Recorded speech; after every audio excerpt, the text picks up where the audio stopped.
Alors, moi, je pense que ça vient pas de là. Ça vient du droit à l'erreur. En fait, c'est une tendance, c'est qu'on ne laisse pas les gens se tromper ou se planter. Ça arrive d'être en retard sur des projets. Nombre de fois où tous les projets informatiques sont en retard de toute manière. Et en fait, les personnes qui cherchent à avoir un fichier Excel capacitaire ultra précis, c'est la peur de se tromper. C'est la peur de pas pouvoir tenir son délai vis-à-vis du métier. Bienvenue sur le podcast CIO Révolution. Si vous avez déjà écouté ce podcast et que vous avez aimé des épisodes, n'hésitez pas à les partager sur LinkedIn, ça nous aide énormément, surtout pour trouver de nouveaux DSI passionnants. Dans cette nouvelle saison, DSI, le pivot de la transformation de l'entreprise, coproduite en partenariat avec Ersas Alliancy Le Mag, j'ai eu la chance d'interviewer 9 talentueux et talentueuses DSI qui se sont vraiment ouverts sur leurs enjeux et réflexions. Avec eux, vous allez être au cœur des enjeux de la transformation des entreprises. C'était passionnant. Mais avant le début de l'épisode, je me présente. Je m'appelle Bertrand Ruiz et je suis le CEO d'Ersas, une solution SaaS simple et puissante qui aide la direction générale, la DSI et les métiers à travailler ensemble pour structurer et piloter la transformation de l'entreprise. Si vous avez des enjeux de pilotage, n'hésitez pas à me contacter, ce sera toujours un plaisir d'échanger avec vous. Accrochez-vous, l'épisode arrive et je vous assure, ça dépote. Bonne écoute! Bonjour à tous, je suis ravi aujourd'hui de vous retrouver pour un épisode dédié à la transformation des entreprises avec Sylvain Bourdette qui est groupe DSI du groupe Indexia. Bonjour Sylvain. Bonjour Bertrand. Alors avec Sylvain, on va parler priorisation du portefeuille projet, comment on s'y prend à la direction générale avec les métiers, etc. C'est un des points quand même les plus clés dans la transformation des entreprises puisque le nombre de projets est largement supérieur à la capacité de faire de l'ensemble des personnes et ça c'est une loi universelle de la transformation et du coup il y a pas mal d'enjeux. Mais avant ça, Sylvain, est-ce que tu peux nous parler un tout petit peu du coup de l'entreprise dans laquelle tu te trouves et de ton parcours, comme ça nous permettra de situer un petit peu ton propos. Oui, donc je suis le DSI Group de Indexia, qui est une société de distribution d'assurance pour affinitaire, donc de l'assurance pour votre téléphone et les tablettes. Et on distribue également ces assurances dans du retail à travers notre réseau de magasins dans lequel on vend des téléphones neufs et reconditionnés. Ok, d'accord. Et donc, du coup, toi, avant cette entreprise, c'est quoi ton parcours un petit peu? Eh ben, j'ai une vingtaine d'années d'expérience. Ça fait 10 ans que je suis DSI. J'ai un cursus de développeur initialement et j'ai été DSI pendant 10 ans dans le domaine des télécoms, notamment chez SFR et Numéricable. Et maintenant, je suis dans le domaine de l'assurance. J'ai fait un virage de domaine. Mais tu restes quand même dans les téléphones. Exactement. J'allie les deux. Ok, et donc du coup, dans tes expériences, on en avait parlé un peu, on avait évoqué la difficulté en général à chaque fois de comment prioriser tout ce processus-là, puisque du coup, c'est un peu infini. Combien ça va nous coûter? Est-ce que ça va avoir un gros impact? Qui mesure le ROI? Est-ce qu'on y a confiance dans ce ROI-là? Est-ce que c'est difficile, pas difficile? Et qui c'est qui le dit? Et en fait, c'est un peu infini. Est-ce que tu peux nous parler, toi, un petit peu de ce sujet-là et un peu comment tu l'abordes, ta philosophie? Alors, faut être clair, c'est une équation insoluble. Ok, c'est réglé. Donc, mais c'est pas parce que c'est insoluble qu'il n'y a pas de solution ou on ne peut pas tenter de trouver une solution. En fait, c'est ça la vraie solution, c'est de tenter de trouver une solution. Le principe, c'est de réussir à faire rentrer tous les besoins des métiers dans une capacité finie, dans un budget fini. De plus en plus, les DSI, elles travaillent avec un budget fixe par an et donc travaillent en mode capacitaire. Qu'est-ce que je suis capable de délivrer pour les métiers? Et on a en face les métiers qui disent j'aimerais faire beaucoup de choses. Et donc beaucoup de choses, ça ne rentre pas forcément dans la capacité de la DSI. Et donc tout le jeu est de réussir à prioriser les bons sujets pour les bons métiers et les sujets qui ont du sens et qui vont apporter de la valeur. Et tout ça en gardant une très bonne relation avec les métiers, puisque le risque de la priorisation, c'est la frustration des métiers et la perte de confiance des métiers dans la DSI. Voilà, c'est un petit peu ça le topo. Moi, j'ai essayé beaucoup de méthodes. J'en arrive à une qui est le bon sens et elle marche assez bien. Mais c'est le bon sens et surtout expliquer les règles du jeu au métier. Et tu parles de capacitaire, la façon dont tu le positionnes, c'est que la capacité est forcément finie au niveau de la DSI dans votre capacité à produire. On voit aussi très bien que la capacité des métiers est pas du tout gérée en fait parce qu'il y a des aléas, ils ont déjà des plannings ou autres. Et moi, ce que j'ai vu, c'est qu'en fait, au final, quand on se concentre uniquement sur le capacitaire de la DSI, ben, en gros, on se plante parce que ben, les projets et les roadmap projets changent tout le temps à cause des imprévus, ce qui est normal pour le métier, qui pensait pouvoir faire ce trimestre-là ce projet, et à la moitié du projet, en fait, se rend compte que il y a eu un problème, les personnes vont être réquisitionnées, et du coup, tout se plante. Comment toi, tu vois cette partie-là, ou est-ce que tu la traites pas forcément? Alors, elle est clé également. Il ne faut pas rentrer dans cette relation de client-fournisseur avec la DSI et les métiers. Il faut forcément y aller en binôme, c'est-à-dire être partenaire du métier. Et l'instant de priorisation et de capacité de la DSI, c'est un des jalons dans le projet. Mais en amont, il y a forcément une définition de qui sont les interlocuteurs, à la fois métier, qui sont les interlocuteurs DSI. Est-ce que on a tous la capacité à le faire et est-ce que c'est une priorité de notre direction générale? Et il faut prendre un petit peu de recul pour ne pas tomber dans ce travers-là. Ok, donc en gros, ce que tu dis, c'est qu'en avance de phase, un projet comme c'est porté par un binôme, le métier dit forcément s'il a le temps ou pas, et donc lui gère sa propre capacité de son côté, quoi. Il dit, ben, si je peux le faire, je peux le faire. Et en fait, au final, c'est pas à toi au niveau macro de dire si oui ou non le métier peut le faire. C'est ça?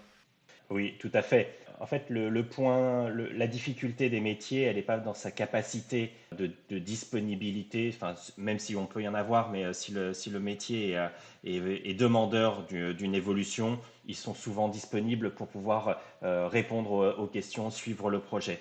La phase compliquée dans un projet avec le métier, c'est la phase de déploiement. C'est une fois on a mis en place, on a fini le projet et qu'on est prêt à aller en production, comment on fait la phase d'accompagnement avec les utilisateurs, comment on accompagne les utilisateurs. Et c'est là où les métiers ont tout leur rôle de déploiement et de formation des utilisateurs avec l'aide de la DSI. Mais c'est là où ça pêche souvent, où on peut prendre du retard dans les projets. Ok, donc en gros, si je résume et si je comprends bien, si tu sélectionnes bien les projets en binôme, bah forcément ces projets-là, les métiers veulent vraiment que ça sorte et donc du coup, d'une manière ou d'une autre, ils arrivent à être disponibles, modulo bien sûr des ADLA, etc. qui peuvent se passer, mais dans tous les cas, sur la question du capacity planning, c'est pas la question. Et l'enjeu vraiment dans est-ce que ce projet-là, on va avoir le temps nécessaire, c'est ben, en fait quand le projet, c'est bon, on l'a fait sur un périmètre donné et que si on veut le scaler, là c'est un plan global de déploiement de formation qui là peut être très chronophage pour les métiers et du coup où il y a des risques, c'est ça? Absolument. Ok. Et donc du coup, donc, si on revient sur ton propos, merci pour la précision, c'est important. Si on revient sur donc, du coup, la question de la capacité, en fait, souvent, moi, ce que j'ai vu, c'est des usines à gaz sur les compétences, le nombre de jours par semaine, etc. Et donc, du coup, on arrive à vouloir en fait être extrêmement précis sur l'année, sur toutes les ressources possibles pour y arriver. Et en fait, à chaque fois qu'on m'en parle, j'ai l'impression que tout le monde sait que ça fonctionne pas parce qu'en fait, bah, du coup, c'est des projets qui sont c'est impossible de détailler à la semaine des tâches que tu n'as pas encore bien cadrées, etc. Et en même temps, il y a un besoin quand même de road mapping pour savoir si ça passe. Comment tu gères ça pour pas rentrer dans un truc trop macro qui a aucun sens, mais non plus trop micro où en fait tout est faux et du coup on a créé une roadmap mais personne n'y croit. Alors, j'essaye de travailler avec une visibilité à 2 mois. Parce que j'ai souvent été dans des contextes où on n'a pas forcément une visibilité ou une roadmap sur un an, sur 2 ans. Enfin, ça arrive de moins en moins, ce genre de choses, sauf si on est dans des gros projets de transformation qui s'étalent sur plusieurs années. Mais c'est de moins en moins le cas et on travaille souvent avec une faible visibilité. Quand on a une visibilité sur 3 à 4 mois, c'est déjà énorme. Et ce que je fais, c'est que dans mes différentes squads ou mes équipes de développement ou chez mes fournisseurs, je définis une capacité à réaliser, c'est-à-dire c'est un nombre de jours hommes de développement. C'est mon unité de base par mois en fonction du nombre de développeurs ou de consultants qui peuvent arriver. Et j'ai des listes de projets priorisés par les métiers. Et donc, on va peut-être faire un zoom sur comment on priorise avec les métiers. Et je fais rentrer en fonction des priorités métiers les projets dans la capacité. Ça veut dire qu'il y a eu une phase en amont de macro-chiffrage, mais alors ce qu'on appelle du t-shirt sizing. C'est Est-ce que mon projet va me prendre 5 jours, 10 jours, 30 jours, 50 jours ou 100 jours?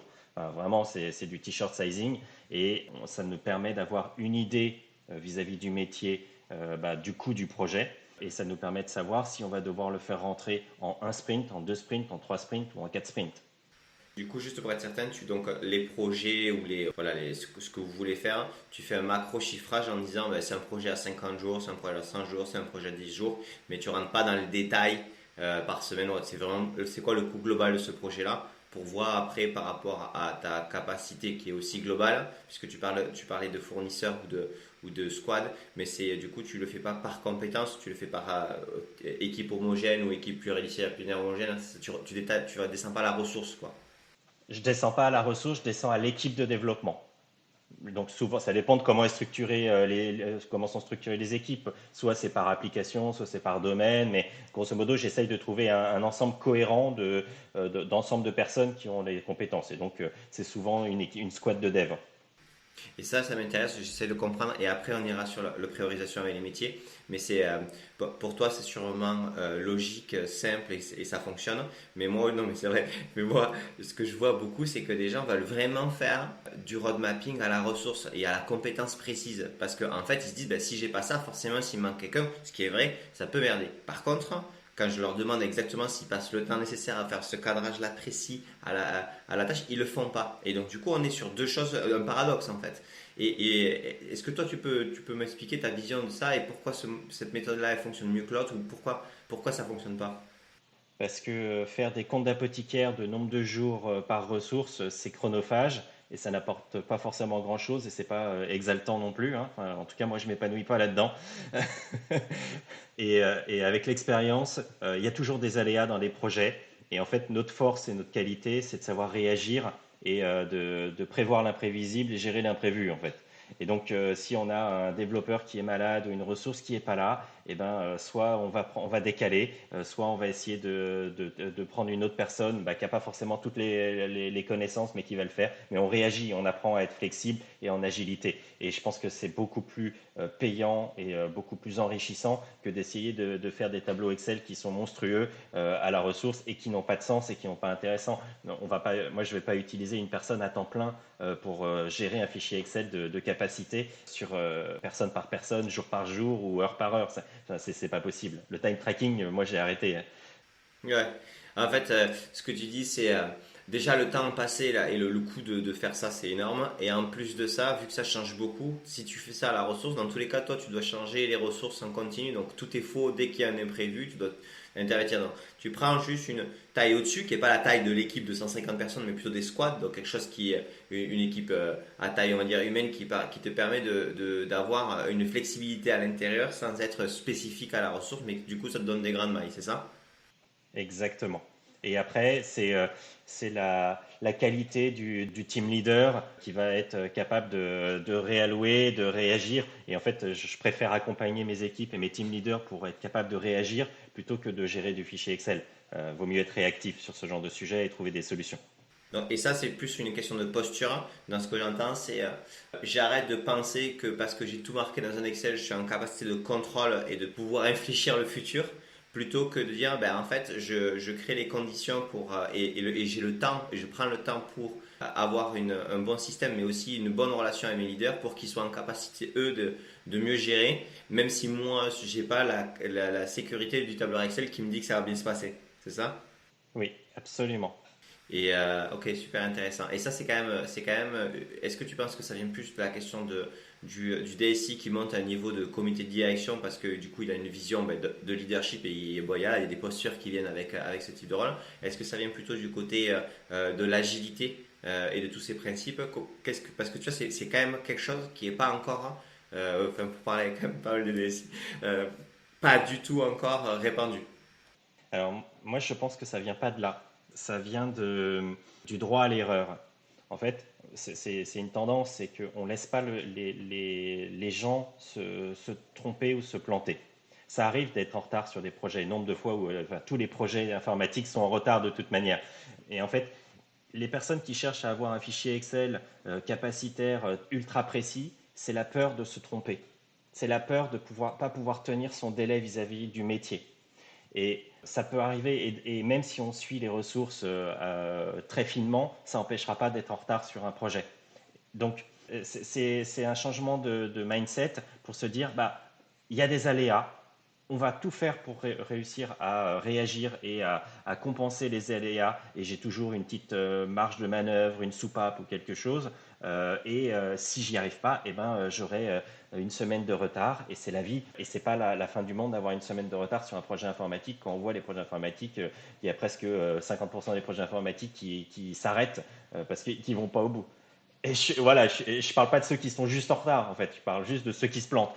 Donc, à la fin, c'est pas très grave. Et donc, il vaut mieux accepter d'être en retard et de prendre une semaine de retard parce qu'on n'a pas tout géré très finement et qu'on n'a pas vu qu'il y avait une personne qui était malade et qu'on n'a pas pu tenir un jalon. À la fin, c'est pas très grave. Si on a de bonnes relations avec ces métiers, tout est possible et c'est compréhensible. Alors après, on a des cas où on a des échéances très fortes de lancement business, quand on lance des nouvelles offres ou des produits à des dates précises, eh ben, on essaye de réagir différemment, mais on trouve des solutions quick win ou rapides, mais il faut se donner le droit et il faut instruire ça dans les équipes du droit à l'erreur. Ça ne veut pas dire qu'on a le droit de se planter et qu'on s'en fout de tout, mais on a le droit de se dire ah ben j'ai pas réussi aujourd'hui, c'est pas grave.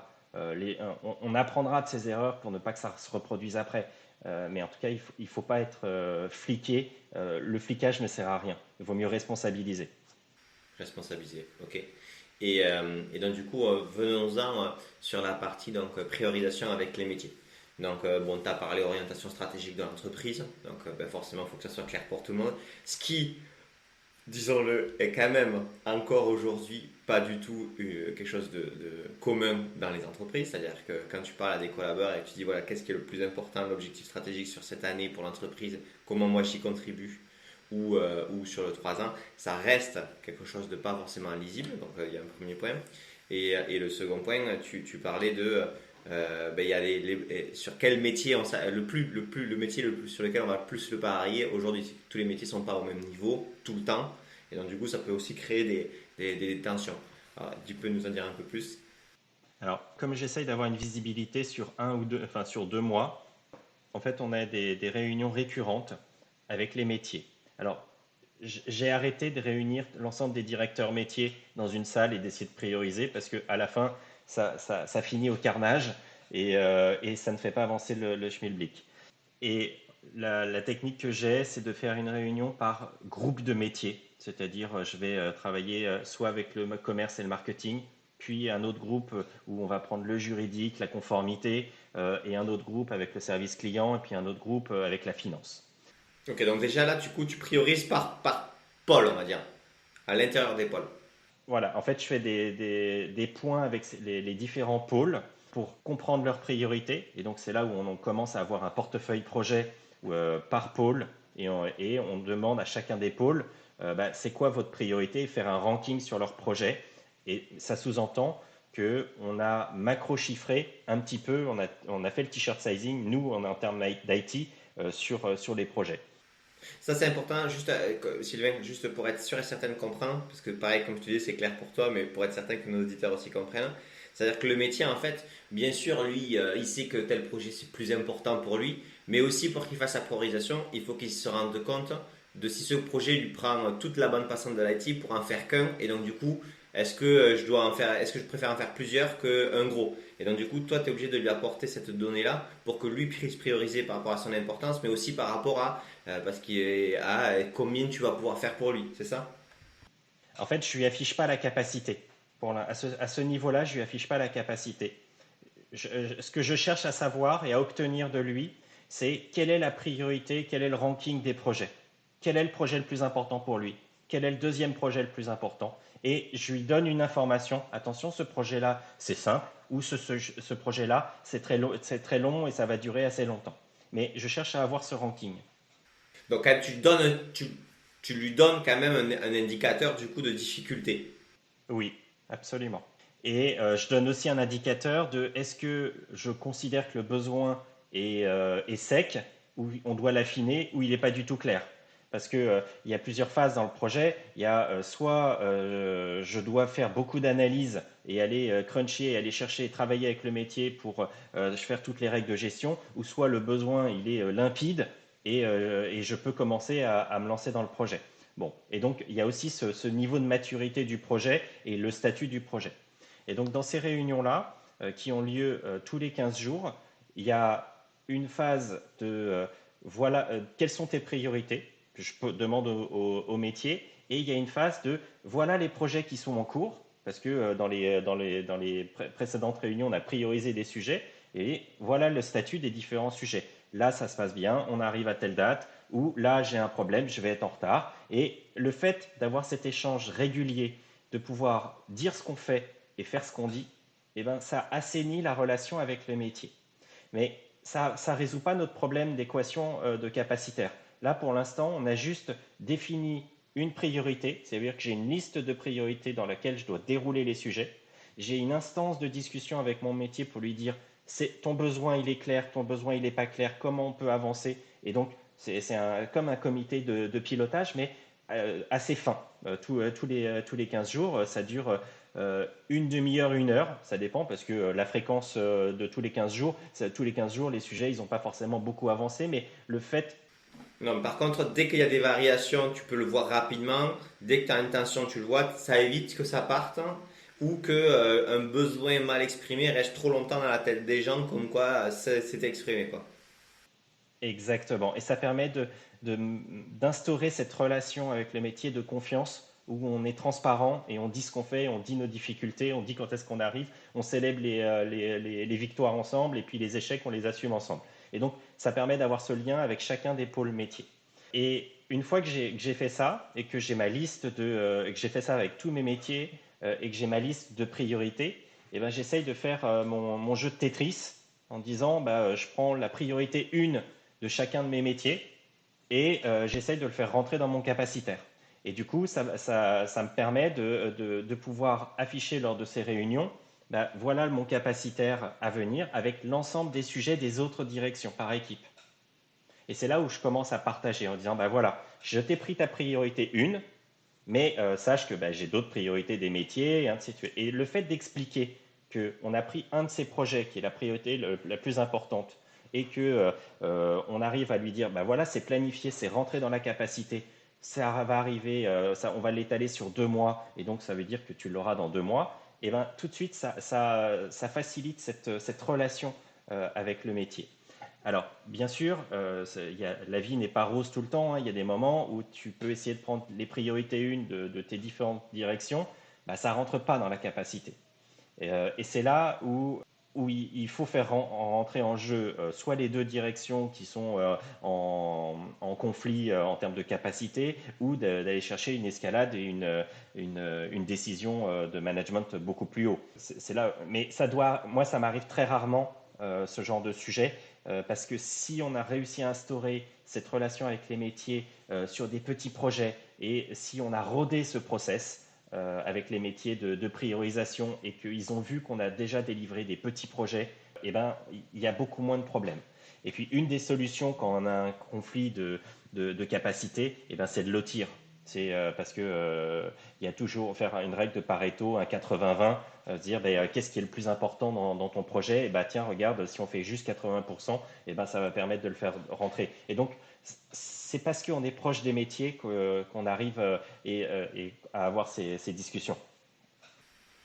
Ben alors, dans ce que tu dis, il y a plein de choses. Tu sais, dans les mots employés, tout le monde, si tu écoutes les DSI en France, ils sont tous proches des métiers et tous business partners. Je pense pas que par contre, ils soient tous mis en place une instance, une réelle instance de discussion, de cadrage, d'affinage, mais aussi de décision avec les métiers tous les 15 jours. Et donc du coup, dans ce que tu dis, c'est quand même une question de fréquence avec un format. C'est pas juste une discussion dans le couloir, parce que tu vois, proche des métiers, ça peut être ça aussi. Tu vois, dans la tête des gens, si je parle avec eux, oui, bon, d'accord. Non, j'ai un workflow de travail régulier qui me permet d'être en continu, de parler en continu de ces projets-là. Ok.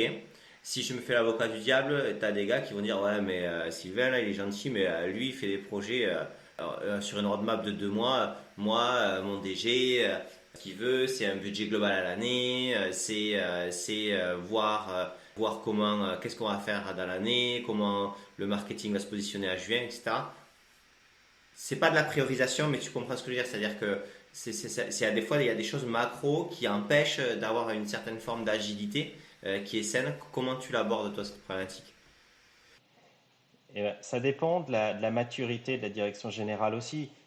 Si la direction générale est capable de définir un objectif, des objectifs clairs de tout ce qu'on doit réaliser dans l'année, tu peux en déduire une roadmap et faire du capacitaire et définir ça. C'est facile. Mais il y a très peu de directions générales qui sont capables de te dire ce que je vais faire dans les 6 mois ou dans les 1 an à venir. Alors, souvent, tu sais que tu as un grand jalon, souvent à la rentrée, ce qu'on appelle le back to school, ou en septembre, où tu lances tes nouvelles offres. Ok, tu as des jalons assez clairs, ou sinon tu as des enjeux de développement d'une nouvelle fonctionnalité d'un produit ou des choses assez claires. Et là, tu peux le faire en roadmap. Mais il faut bien avoir en tête que le travail que l'on fait au quotidien, il y a presque 50%, 60% des choses qui ne sont pas dans une roadmap et qui ne sont pas prévues dans une roadmap parce qu'ils ne sont pas anticipables une année au moment où tu fais ton budget. C'est pas possible. En tout cas, il vaut mieux avoir une discussion avec la direction générale. Et ça, c'est plus dur, hein. Je suis d'accord avec toi. C'est pas facile, mais d'expliquer ce mode capacitaire et dire ben, il vaut mieux ajuster le budget pour allouer des ressources sur les pôles de compétences où on va en avoir besoin parce qu'on sait qu'on va avoir des enjeux et de pouvoir faire des vases communicants entre les équipes ou définir ton budget. Mais définir une roadmap sur plusieurs années, si tu n'es pas dans une refonte de système d'information ou si tu n'es pas dans un lancement produit récurrent, c'est assez dur d'avoir une roadmap. Ok, donc en gros, si tu changes ton ERP, tu peux avoir une roadmap parce que voilà, c'est une grosse brique et du coup, tu vas la séquencer, il faut qu'elle soit visible. Et toi, après, tu parles beaucoup du coup de squad et donc du coup de ressources de développement, etc. Est-ce que tu penses que quand la majorité de tes ressources ne sont pas des ressources internes, dans le sens des développeurs, mais plutôt des fournisseurs, tu en parlais, des prestats, mais aussi des solutions et des customisations de solutions ou autres, est-ce que tu fonctionnes de la même manière ou ça ne fonctionne pas tout à fait pareil? Alors, quand j'ai des fournisseurs qui sont en mode TMA, c'est-à-dire en mode capacitaire également, c'est la même chose, que ce soit des internes, des externes. Enfin, j'ai le même mode de fonctionnement. Sur les outils où tu ne fais pas forcément du développement, mais tu fais du paramétrage sur des gros ERP, c'est beaucoup plus compliqué d'être dans ce mode capacitaire parce que tu n'es pas en mode je produis quelque chose, je développe. C'est du mode paramétrage et c'est beaucoup plus difficile de chiffrer de la customisation d'un ERP. Et donc ça, il faut le gérer en mode cycle en V, en petit cycle en V sur ces projets de paramétrage de RP. Alors après, quand on fait des développements complètement externalisés, où on est en mode forfait avec un fournisseur, ça ne rentre pas non plus dans ce mode de fonctionnement du capacitaire. On est bien d'accord. Ça rentre dans un budget de développement prévu initialement en disant ben voilà, j'ai telle enveloppe pour faire tous mes développements sur cette brique et je le fais au forfait. Ok, donc et souvent dans l'entreprise, ce qui aussi perturbe, c'est que du coup, tu as tous ces fonctionnements-là qui sont en même temps, parce que forcément, ça serait trop simple, et que donc du coup, ton modèle, en fait, il doit s'adapter à ça, et donc du coup, tu peux pas avoir la même réponse à toutes les façons de faire et tous les enjeux. Et donc du coup, toi, parce que là, donc, on parlait de priorisation, donc beaucoup de choses que vous développez vous. Si tu as des priorisations à faire sur des coûts budgétaires dans le sens d'achat de solutions externes, donc là on revient plutôt sur du fournisseur, etc. Pareil, parce que ça reste un projet en fait, hein, la mise en place d'une solution, comment tu le gères cette partie-là. Pareil, en termes de priorisation, quelle est la solution et du coup sur un budget global, parce que tu parlais que la majorité aujourd'hui des DSI travaillent à budget fixe et donc du coup à un moment donné comment faire rentrer ou escalader pour dire il faut plus de budget. Comment tu le portes? Eh ben, soit c'est un sujet qui a été anticipé lors de la construction du budget et on a mis une enveloppe, on a prévu une enveloppe dans ce budget, donc ça veut dire que le projet en tant que tel a été validé sur le principe. En tout cas, il faut avancer sur ça. Il n'y a pas de sujet, mais c'est rarement le cas. Mais ça peut arriver. Sinon, ça veut dire qu'il faut monter un dossier de coûts, un dossier projet pour aller chercher du budget avec le métier. Et c'est là où le métier doit être leader, à mon sens. Nous, on doit être accompagnateur, on doit fournir une solution, on doit fournir un chiffrage, mais le métier doit être force de persuasion auprès d'une direction générale. Ok, donc en fait, si je résume les façons différentes, donc tu as la customisation en continu avec tes équipes dev sur des projets, donc du coup là c'est sur les cycles plus courts, on priorise en continu et avec ta méthodologie de pôle de métier à tous les 15 jours pour affiner cadrage, là où on en est, etc. Ok. Et ensuite, si c'est des projets qui sont plutôt de achat de solutions classiques ou autres, ben, soit c'est dans un budget qui est déjà le cas parce que c'est un remplacement d'outils, donc du coup ben, ça se fait, enfin, c'est des vases communicants, soit c'est des choses en plus. Et là, en fait, comme c'est des solutions métiers, même si c'est une solution IT, c'est le métier d'aller chercher en gros, c'est un peu le métier d'aller chercher dans son PNL ou d'aller proposer au même PNL dégradé à la direction générale en disant ben, nous on a besoin de ces solutions. Et là, du coup, ça veut vraiment dire que les solutions IT, même si elles sont sous la responsabilité du DSI, elles sont quand même achetées par rapport à un PNL métier, c'est ça? Ça dépend du mode de fonctionnement de l'entreprise. Il y a des entreprises où tout est refacturé dans les différentes BU, ça c'est des grandes sociétés. Après, dans les sociétés, dans les PME, les ETI, ça reste une décision de où est-ce que j'investis, que ce soit dans un PNL à droite ou à gauche. C'est le bon sens à la fin qui va décider est-ce que la société investit ou pas dans ce projet-là, au vu du coût. Voilà. Ouais, mais du coup, quand tu dis que c'est le métier qui va défendre le projet au niveau de la direction générale, parce que c'est un budget supplémentaire qui n'était pas prévu, c'est quand même que du coup, au niveau de la direction générale, le direction générale se dit, bah en fait, ça veut dire que j'investis sur ce métier-là, et donc du coup, ça reste quand même, tu vois, même si, on va dire, structurellement parlant, comment c'est fait dans l'entreprise en termes de refacturation mis à part, ça veut dire que le direction général, lui, se dit, ok, en fait, c'est bien un coût IT, mais c'est un coût IT par rapport à ce métier, et du coup, c'est ce métier où on change là, son PNL à date. Bien sûr, mais c'est pour ça que c'est important que ce soit le métier qui soit le sponsor, parce que la réaction naturelle d'une direction générale, c'est quel va être mon ROI de l'investissement. Et c'est pas la DSI qui va faire le ROI, c'est qu'est-ce que ça va apporter au métier. Soit ils vont gagner en délai de traitement sur des prises d'appel, ou soit ils vont gagner de la marge quelque part, mais en tout cas, il y a un calcul de ROI et un engagement d'une direction métier à prendre en face d'un investissement que la société fait. Après, la DSI était un maître d'œuvre pour réaliser et faire en sorte que le projet se passe bien, mais à la fin, c'est quand même le métier qui dit j'ai besoin de tel projet pour atteindre tel objectif. Et ça, c'est important que ça ne soit pas la DSI qui calcule le ROI et qui explique le projet. Et ça, c'est super important ce que tu dis, parce que si en fait le métier, lui, il vend pas le projet, etc., au final, qu'est-ce qu'on dit? On dit, ah ouais, l'IT, ça coûte cher, puisque c'est toi qui as les budgets au final, puisque imaginons que ce soit dans ton entreprise, ça soit... Donc en fait non, c'est pas l'IT qui coûte cher, c'est... En fait, l'IT, il y a la majorité, elle est décentralisée dans des fonctions métiers.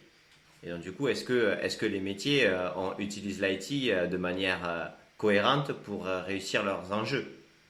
Ça dépend de la maturité de l'entreprise. Il y a aussi des cas où les métiers n'ont pas forcément une maturité projet et cette démarche. Et c'est là où le DSI a tout son rôle à prendre et on fait la différence entre les DSI. Le DSI doit être force de proposition. C'est-à-dire que si son métier n'est pas capable de définir son besoin ou de définir son projet, d'avoir une démarche projet, c'est au DSI de prendre un peu de recul et d'expliquer ce que le digital ou ce que l'on peut apporter et de susciter l'envie au métier, de dire ben voilà, regardez, ce genre de solution existe, on pourrait faire ça, et d'accompagner. Et c'est là où le rôle d'accompagnement du métier est important. Et là, on sort complètement de la réalisation d'être maître d'œuvre, on devient sponsor, on pousse pour accompagner le métier à choisir une solution, à se dire tiens, je pourrais changer mon process et le faire différemment et avoir des gains. Et là, on est vraiment en partnership complet. Non, mais clairement. Et du coup, dans l'entreprise, quelle que soit voilà, son histoire, etc., il existe de tout. Il y a des métiers qui vont peut être très matures, d'autres moins, etc. Et donc, du coup, toi, tu dois adapter ta position avec eux sur chacune des choses. Et est-ce que par rapport à cette question de gain pas forcément de ROI, mais de gain du métier ou autre. On parlait de maturité sur faire du projet, mais aussi maturité d'arriver à cibler qu'est-ce qui nous fait le plus de bien, comment le chiffrer, etc. Qu'est-ce que tu vois là-dessus? Parce que moi, ce que j'ai vu, c'est des modèles où en fait, le métier va faire une course pour prioriser son projet. Les gens ne sont pas comme ça. Ok, je tire le trait, mais c'est quand même important. Tu maximises un peu les ROI que tu penses, les gains, etc. pour que ton projet soit waouh. Mais en fait, derrière, il n'y a pas de contrôle de ce gain-là ou de ce ROI-là 2 ans après parce que le périmètre a changé, parce que des fois des gens ont changé, etc. Et donc, du coup, en fait, la capacité de l'entreprise à s'auto-évaluer sur sa sélection par rapport à où c'est que je mets mon argent par rapport à ça est extrêmement complexe. Et donc, du coup, on n'est pas dans une organisation très apprenante là-dessus. Comment toi, tu perçois ce problème? Alors, j'ai vécu cette période où on maximisait les ROI et que c'était le monde des bisounours et que grâce à un petit investissement de quelques millions, on allait conquérir le monde.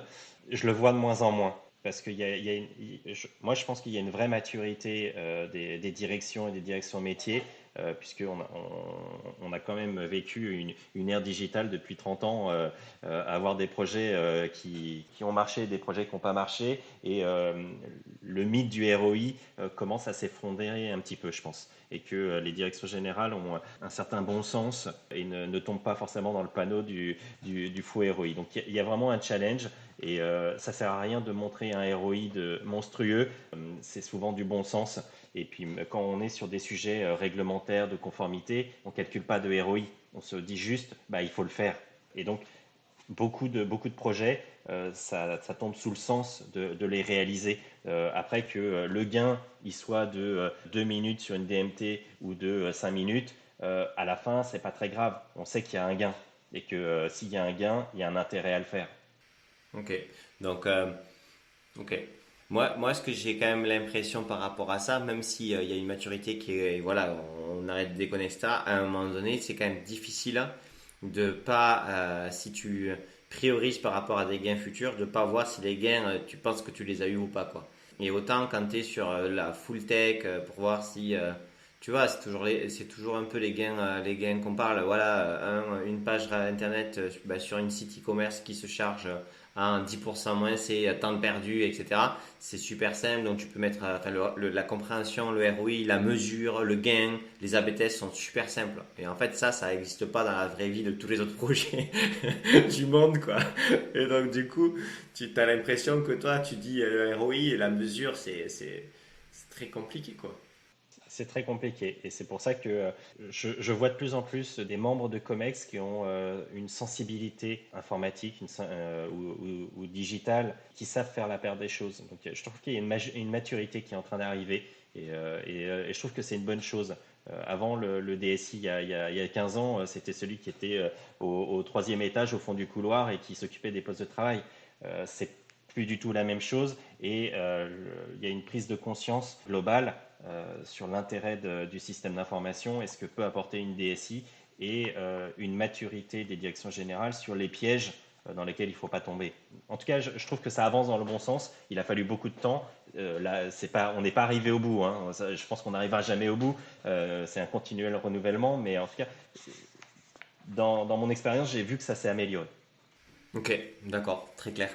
Et du coup, quand tu as un peu le bilan de l'année avec les métiers, enfin, est-ce que tu fais déjà un bilan à la fin de l'année parce que c'est voilà, parce que comme tu t'es en fréquence continue de meeting, etc. Ben, il y a des bilans qui sont faits en continu. Mais quand tu regardes rétrospectivement un peu ce qui s'est passé, les priorisations, etc.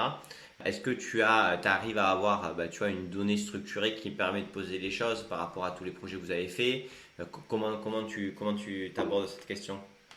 Bah, c'est toujours bon, en tout cas, juste pour le DSI, déjà dans un premier temps, c'est de faire une rétrospective, de savoir poser le crayon quelques instants et de regarder un peu derrière et de se dire qu'est-ce que j'ai fait cette année, parce que c'est toujours bien, et de se dire bah, combien de projets j'ai réalisé pour telle direction, de faire quelques KPI et lors d'une réunion de priorisation ou de point de rencontre avec les métiers, bah, exposer ce point-là.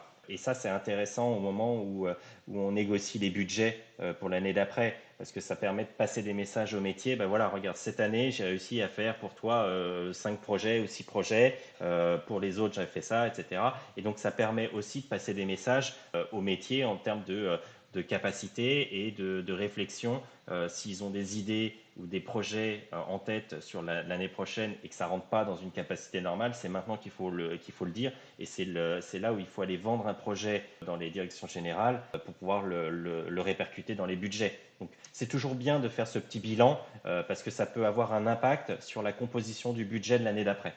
Ouais, c'est pour pouvoir montrer un peu ce qui est fait, ce qui aurait pu être fait si on avait plus de ressources aussi, j'imagine.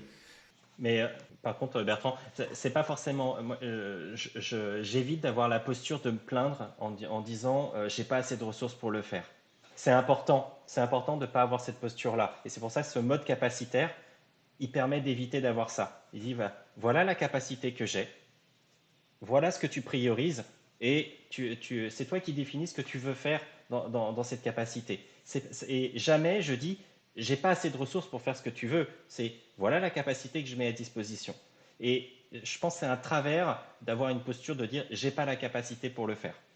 Et je pense qu'il ne faut pas rentrer dans cette posture parce que la capacité peut vite arriver, parce que ça peut vite débloquer du budget et être dans une impossibilité de réaliser, parce que le projet peut être compliqué. C'est pas le nerf de la guerre d'avoir de la capacité, à mon sens. Le nerf de la guerre, c'est de savoir utiliser au mieux sa capacité. Ouais, clairement.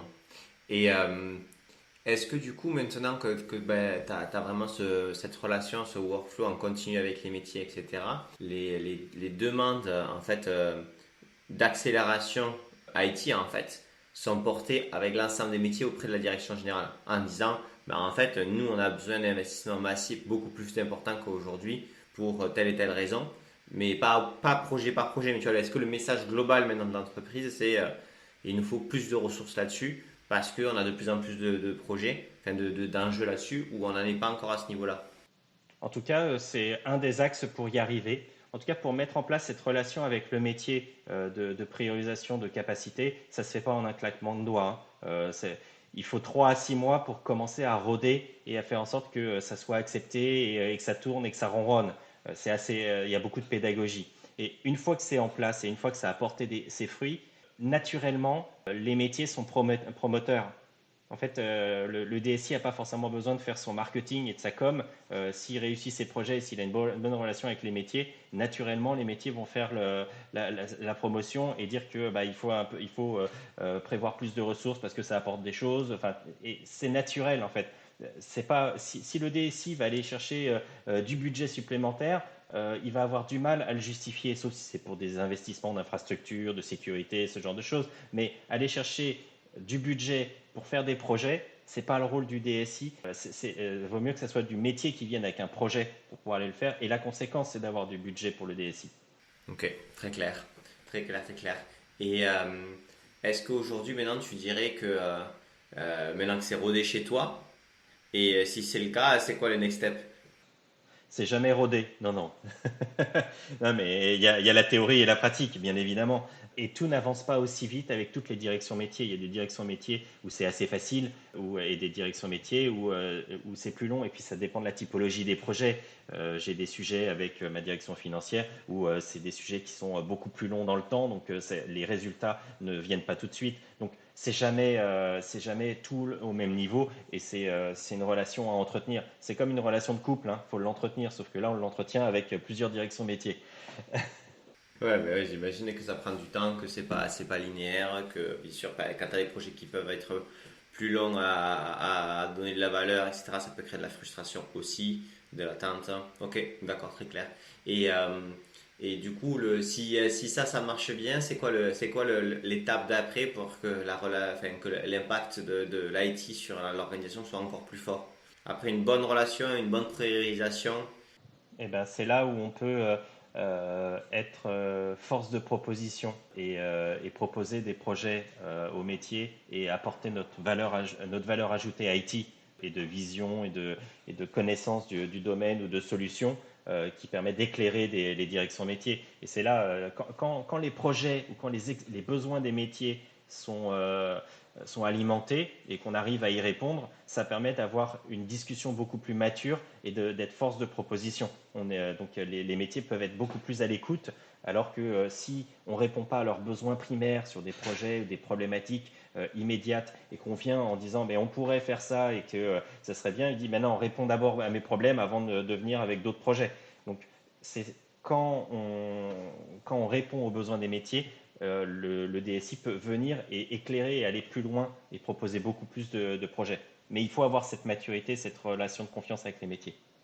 Ouais, et il y a aussi des natures de projets où même si le métier il est mature et où il sait ce qu'il veut, etc., votre expertise à vous en tant que DSI, IT, etc., c'est quand même d'avoir une composante beaucoup plus forte technologique de ce qui pourrait être possible de faire. Et alors, du coup, plus les besoins primaires, les projets primaires roulent, plus on peut se concentrer aussi sur est-ce qu'il n'y a pas des impacts tech qu'on n'aurait pas vu ou qu'on n'aurait pas vu en tant que métier parce qu'on n'a pas cette connaissance qui serait accessible alors qu'on pensait que c'était pas du tout accessible. Oui, en fait, quand ça ronronne, quand les projets sur les besoins primaires tournent et que il y a toujours des aléas bien sûr, mais en tout cas quand c'est mis en place, ça permet de prendre du recul à la fois pour les équipes IT, pour le DSI et pour les métiers de se dire qu'est-ce qu'on pourrait faire et d'être en mode conseil, en mode devoir de conseil. Ok, très clair. Bon, mais super, sinon on a fait un bon tour. Est-ce que il y a une thématique qu'on n'aurait pas abordée, que tu aurais aimé qu'on aborde? Non, on a abordé déjà pas mal de choses. Ce qu'il faut retenir, c'est que il n'y a pas de plan écrit tout prêt. Et je pense que la force du DSI, c'est de savoir s'adapter à son contexte. Ça dépend du contexte de l'entreprise, ça dépend de l'organisation, ça dépend de la maturité de ses métiers. Et pour s'adapter, il faut du bon sens. Moi, je fais de l'escalade et la devise du grimpeur, c'est prévoir l'imprévisible et gérer l'imprévu. Et ben, c'est ce que je m'applique tous les jours. Bon, j'espère que vous avez apprécié cet épisode. N'hésitez pas à le partager sur LinkedIn en me taguant, je répondrai à vos questions et mon interview le fera aussi avec plaisir. C'est super important pour faire connaître le podcast et ça nous motive à faire toujours de nouveaux épisodes. Encore merci pour tous et on compte sur votre partage.